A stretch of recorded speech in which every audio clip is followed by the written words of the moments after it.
laporan ke Kapolsek, memang tidak bisa untuk mendampingi. Buntut tolak dampingi korban penembakan di res area Tol Tangerang, Kapolsek Cinangka diperiksa Propam.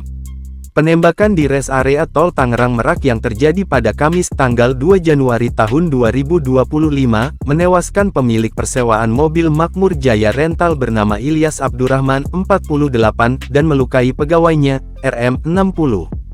Insiden penembakan ini bermula saat korban berusaha mencari mobil rental yang dibawa kabur pelaku.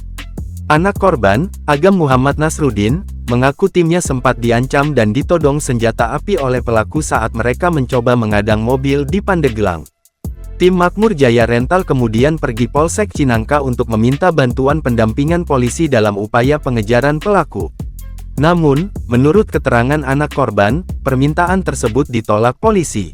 Menindaklanjuti laporan tersebut, Propam Polres Cilegon kemudian memeriksa Kapolsek Cinangka, AKP Asep Iwan Kurniawan, pada Jumat tanggal 3 Januari tahun 2025.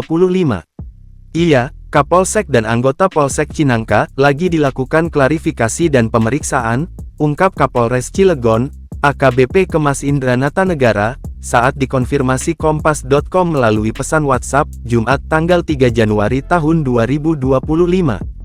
Selain AKP Asep Iwan Kurniawan, ada 4 anggota Polsek Cinangka yang juga diperiksa oleh Propam Polres Cilegon.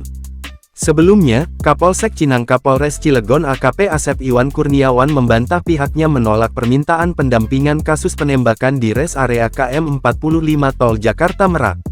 AKP Asep Iwan membenarkan pada Kamis tanggal 2 Januari tahun 2025, sekira pukul 3.10 waktu Indonesia Barat, ada pihak yang datang ke Polsek Cinangka Polres Cilegon diperkirakan 7 pria dewasa, menggunakan minibus expander warna putih, nopol tidak diketahui.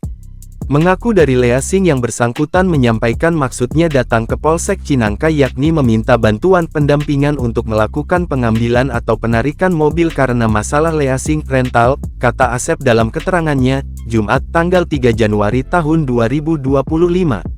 Saat itu diterima oleh Brigadir Dery selaku anggota piket menanyakan terkait legalitas kendaraan yang akan ditarik tersebut, namun yang bersangkutan tidak bisa menunjukkannya, tambahnya.